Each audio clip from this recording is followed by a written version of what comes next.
नमस्कार, स्वागत है आप सभी का प्रशासनिक गुरुकुल की गुरु सीरीज में। आज हम फिर लेकर हाजिर हैं अपने नए 15 प्रश्न, जिसमें समसामयिकी के साथ साथ उत्तर प्रदेश विशेष के प्रश्नों का समावेश किया गया है।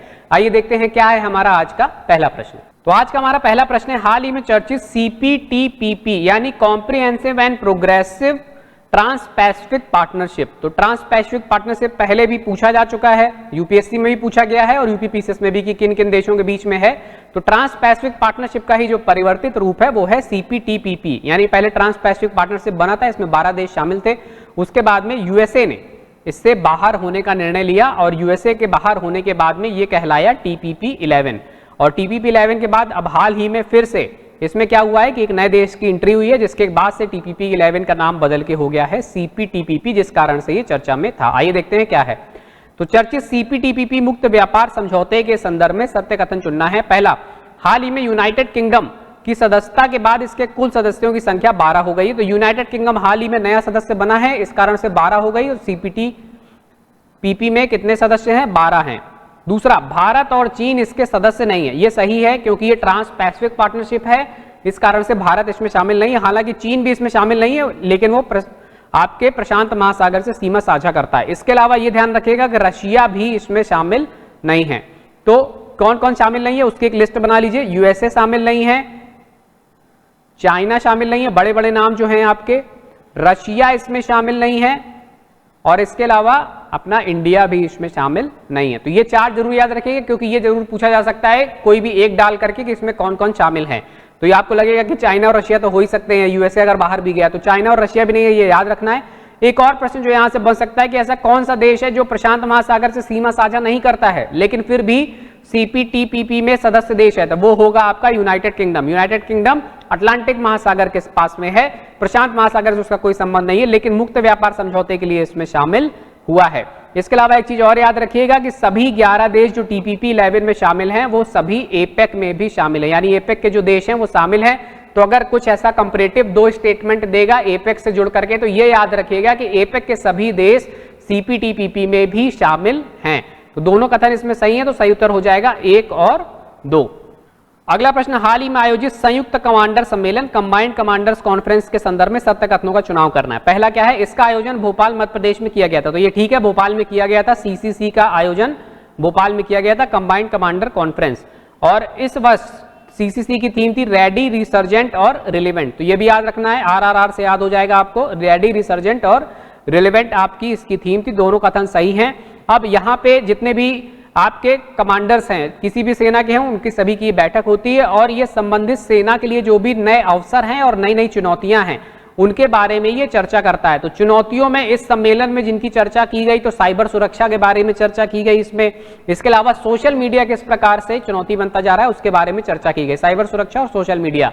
अवसर के बारे में इसमें एक तो ये चर्चा की गई कि तीनों सेनाओं का संगठन अगर बनाया जाता है या एकीकृत कमांड बनाई जाती तो किस प्रकार से कार्य करेगी, जहां पे इनके बीच में समन्वय करना आसान हो। और दूसरा एक अवसर ये भी कि अग्निवीरों का किस प्रकार से इसमें समाहित किया जाएगा और अग्निवीर में और क्या क्या पोटेंशियल हो सकते हैं। तो सही उत्तर हो जाएगा आपका 1 और 2। अगला प्रश्न, हाल ही में चर्चित उत्सवों और उनके राज्यों के संदर्भ में सही सुमेलितों का चुनाव करना है। पहला है धनु यात्रा महोत्सव। तो ये उड़ीसा है, ये एकदम सही है। धनु यात्रा महोत्सव वर्ल्ड बिगेस्ट ओपन थिएटर है, विश्व का सबसे बड़ा खुले मंच पे आयोजित किया जाने वाला जो नाटक है वो धनु यात्रा है, उड़ीसा में। दूसरा, लोसार महोत्सव लद्दाख। तो लोसार लद्दाख में होता है। इसके अलावा अन्य पहाड़ी राज्यों में भी इसका होता है, जैसे कि सिक्किम में भी ये लोसार मनाया जाता है। इसके अलावा हॉर्नबिल उत्सव, हॉर्नबिल बहुत फेमस है नागालैंड का, पहले पूछा भी गया है प्रीवियस ईयर क्वेश्चंस में। तो हॉर्नबिल किसका है? आपका हॉर्नबिल फेस्टिवल नागालैंड का। इसके अलावा सूरजकुंड मेला, ये यूपीपीसीएस में कई बार 2 बार पूछा जा चुका है, तो ये हरियाणा में लगता है। सूरजकुंड फेयर हरियाणा में, ये क्राफ्ट का और इसके अलावा आपके डिशेस का यानी शिल्प और व्यंजनों का ये महत्वपूर्ण मेला है, सूरजकुंड मेला हरियाणा में। तो नाम जरूर याद रखिएगा, मिलाने के लिए आ सकता है या कोई इंडिविजुअल भी एक भी आपसे पूछा जा सकता है। चारों यहाँ पे सही सुमेलित हैं, सही उत्तर हो जाएगा 1, 2, 3 और 4। अगला प्रश्न, हाल ही में चर्चित प्रोबा 3 मिशन के संदर्भ में सत्य कथन चुने। तो प्रोबा 3 इसलिए महत्वपूर्ण है क्योंकि जैसे आपने फ्लाइंग मार्च देखा होगा, 26 जनवरी के परेड में आपने देखा होगा कि बहुत सारे जो वायुयान होते हैं वो एक फॉर्मेशन बना के चलते हैं, एक निश्चित दूरी पर चलते हैं, एक निश्चित गति से चलते हैं। तो वो फ्लाइंग जो फॉर्मेशन है वो बनाएगा, यानी कि फॉर्मेशन फ्लाइंग डबल सैटेलाइट, यानी ऐसा पहली बार सैटेलाइट में किया जाएगा कि 2 सैटेलाइट होंगे और वो 144 मीटर की निश्चित दूरी पे हमेशा रहते हुए आपका फ्लाइंग फॉर्मेशन में चक्कर लगाएंगे पृथ्वी का। इस कारण से चर्चा में इस तरीके का पहला मिशन है जो फॉर्मेशन फ्लाइंग करेगा। तो 2024 में इसरो के PSLV के यान के द्वारा ये लॉन्च किया जाएगा। मिशन है आपका यूरोपीय स्पेस एजेंसी का, लेकिन लॉन्च कौन कर रहा है? इसरो कर रहा है। तो एक ये भी पूछ सकता है कि हाल ही में चर्चित प्रोबा 3 में किन किन अंतरिक्ष एजेंसियों की सहभागिता है? तो यूरोपीय अंतरिक्ष एजेंसी या इसरो, दोनों की इसमें सहभागिता है। अगला, यह यूरोपीय अंतरिक्ष एजेंसी का मिशन है, तो यह भी कथन सही है, दोनों कथन सही है। सही उत्तर हो जाएगा 1 और 2। ये याद रखिएगा, फॉर्मेशन फ्लाइंग के बारे में जरूर प्रश्न बन सकता है आपसे। अगला प्रश्न, हाल ही में चर्चित नेशनल लीग फॉर डेमोक्रेसी किस देश की प्रसिद्ध राजनीतिक पार्टी है? तो यह है आंग सान सू की, म्यांमार की प्रमुख राजनेता है। और वहां पे जुंटा, जो कि सैन्य शासन का प्रतिनिधित्व करती है, जुंटा यानी कि सैन्य शासन जो है वहां का, उसके द्वारा इस पार्टी की मान्यता ही रद्द कर दी गई है। यानी कि अब जो एक प्रमुख विपक्षी दल था उसकी मान्यता रद्द कर दी गई है और निष्कंटक रूप से सैन्य प्रशासन जुंटा अब आगे काम कर सकता है। इसके कारण से वहां पे बहुत सारे आंदोलन भी देखे गए। आंग सान सू की को जो नजरबंद किया गया है, उनको मुक्त करने की बात की जा रही है, इस कारण से चर्चा में रहा। तो नेशनल लीग फॉर डेमोक्रेसी किस देश की पार्टी है? म्यांमार की। अगला प्रश्न, हाल ही में वाइकोम सत्याग्रह का शताब्दी वर्ष प्रारंभ हुआ है। सत्याग्रह के संदर्भ में असत्य कथनों का चुनाव करना है। तो 1924-25 में अस्पृश्यता की कुप्रथा के विरुद्ध यह सत्याग्रह शुरू हुआ था। 100 साल पूरे होंगे 24 में, 23 में शताब्दी वर्ष शुरू हो गया है। तो ये पहला कथन आपका सही है, असत्य बताना है। दूसरा, इसका प्रमुख क्षेत्र त्रावणकोर केरल था। ये याद रखना है कि वाइकोम सत्याग्रह कहां हुआ था आपका, मिलाने के लिए भी आ सकता है, त्रावणकोर केरल में। वर्ष भी आ सकता है, तो 1924-25 किस लिए हुआ था? अस्पृश्यता की कुप्रथा को समाप्त करने के लिए। अगला, गांधी जी के इस आंदोलन में कोई भूमिका नहीं थी। तो ऐसा नहीं है, गांधी जी की भूमिका थी और त्रावणकोर की महारानी के साथ में इन्होंने समझौता किया था कि वहां की जनता के लिए वो मंदिरों में प्रवेश को अनुमति दें। तो गांधी जी की भूमिका थी और यहां लिखा नहीं थी, इसलिए गलत हो जाएगा। अगला, इसका नेतृत्व टीके माधवन, के केलप्पन तथा केपी केशव मेनन ने किया था। ये सही है, नेताओं के नाम याद रखिएगा, कई बार मिलाने के लिए आ जाता है। टीके माधवन, के केलप्पन और केपी केशव मेनन। अगला प्रश्न आपका, डेटा संग्रह नियमों के संदिग्ध उल्लंघन के आधार पर ओपन आर्टिफिशियल इंटेलिजेंस के ChatGPT चैटबॉट पर प्रतिबंध लगाने वाला प्रथम देश कौन सा है? तो ChatGPT पर प्रतिबंध लगाया सबसे पहले इटली ने, इस कारण चर्चा में रहा है। ChatGPT बहुत चर्चा में था पहले भी कि ओपन AI है, बहुत सारी चीजें कर सकता है, इसके द्वारा जो भी कार्य किए जा रहे हैं वो न्यूज में आ रहे हैं। तो किसने प्रतिबंध लगाया है, वो देश कौन सा है? पहला इटली है। अगला प्रश्न, हाल ही में मानव वन्यजीव संघर्ष और सह अस्तित्व पर अंतरराष्ट्रीय सम्मेलन का आयोजन कहां पर किया गया? तो international conference on human wild life conflict and को एग्जिस्टेंस, ये ऑक्सफोर्ड यूके में किया गया था 30 मार्च से 1 अप्रैल के बीच में। सही उत्तर हो जाएगा ऑक्सफोर्ड, यूनाइटेड किंगडम।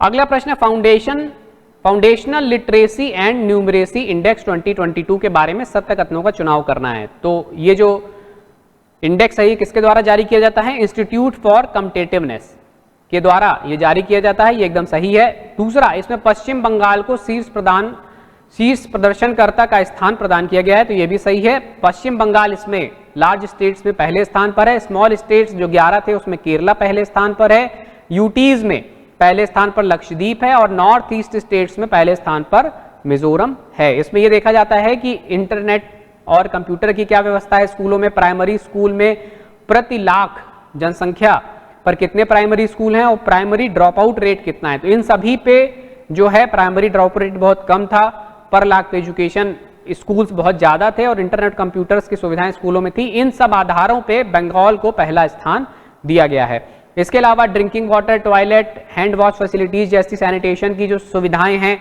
टीचर्स का जो परसेंटेज है प्रति छात्र कितने वहां पे शिक्षक हैं, इसके अलावा infant mortality rate, net enrolment ratio, primary level for girls, इन सब में भी बंगाल ने अच्छा प्रदर्शन किया है। तो ये कौन जारी करता है? Institute for Competitiveness. West Bengal large states में शीर्ष स्थान पर है। स्मॉल पे पूछेगा तो केरला, यूटीज में लक्षद्वीप और नॉर्थ ईस्ट में मिजोरम पहले स्थान पर है। दोनों कथन सही है, तो सही उत्तर हो जाएगा 1 और 2।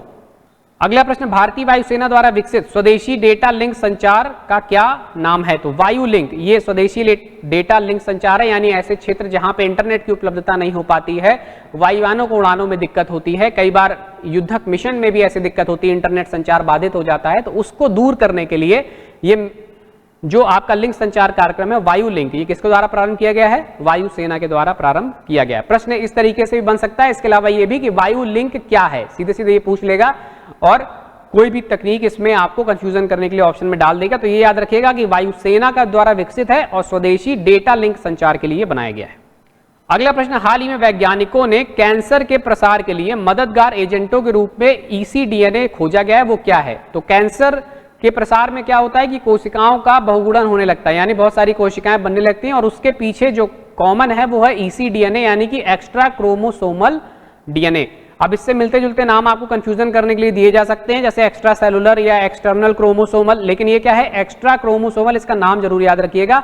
ये भी पूछ सकता है कि ईसीडीएनए किस लिए प्रयुक्त होता है, तो ये भी लिख सकता है कैंसर रोगों के उपचार में। तो उपचार में नहीं है, अभी केवल इसकी खोज की गई है, फिर ये देखा जाएगा कि क्या जीन एडिटिंग के माध्यम से हम इसको हटा सकते हैं तो कैंसर का उपचार हो सकता है। तो ये बात की चीज होगी, लेकिन कैंसर उपचार में इसका प्रयोग नहीं किया जा रहा है। ये क्या है? ये एक एजेंट है जो कैंसर कोशिकाओं के बहुगुणन में सहायता करता है, यानी एक्स्ट्रा क्रोमोसोमल डीएनए। अगला प्रश्न, पहली बार सार्वभौमिक स्वीकृति दिवस किस दिन मनाया गया है? तो ये 28 मार्च को मनाया गया है और इसकी थीम थी इंटरनेट फॉर ऑल। तो यूनिवर्सल एक्सेप्टेंस डे 28 मार्च 2023 को मनाया गया, थीम थी इंटरनेट फॉर ऑल, और ये किससे संबंधित है? इंटरनेट उपलब्धता से संबंधित है, यानी ऐसे क्षेत्र जहां पे इंटरनेट की उपलब्धता नहीं है वहां किस तरीके से एक्सेप्टेंस बढ़ेगी, इसके लिए यूनिवर्सल एक्सेप्टेंस डे मनाया जाता है। डेट याद रखिएगा 28 मार्च।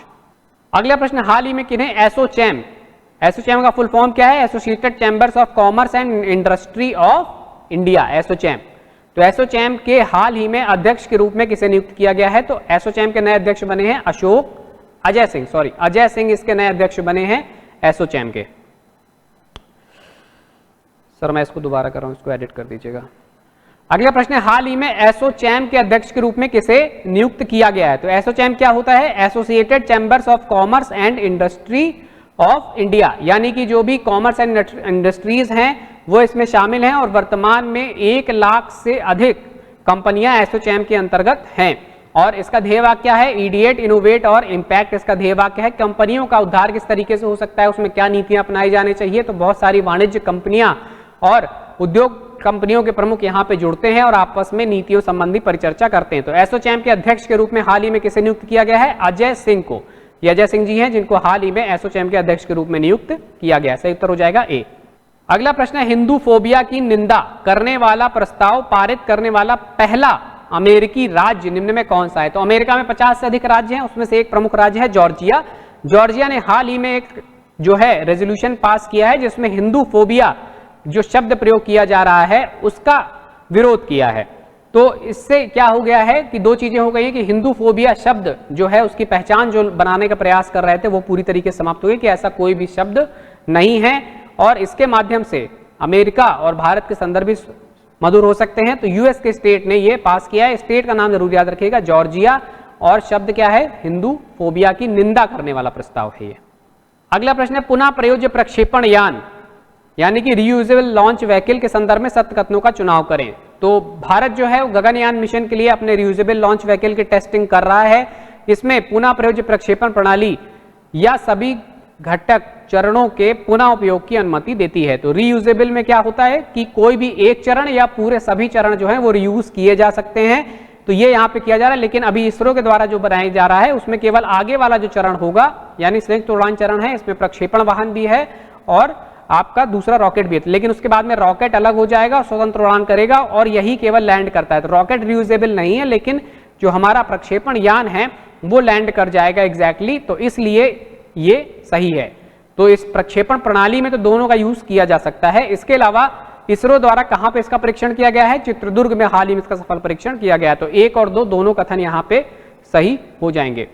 तो ये थे आज के 15 प्रश्न। वीडियो को लाइक कर दीजिएगा, शेयर कर दीजिएगा मित्रों के साथ में, सब्सक्राइब कर लीजिए हमारा यूट्यूब चैनल प्रशासनिक गुरुकुल ताकि रेगुलर नोटिफिकेशंस आपको मिलते रहें, और बेल आइकॉन जरूर प्रेस कर दीजिएगा। आज की कक्षा में जुड़ने के लिए हार्दिक धन्यवाद। मिलते हैं अगली कक्षा में नए 15 प्रश्नों के साथ में।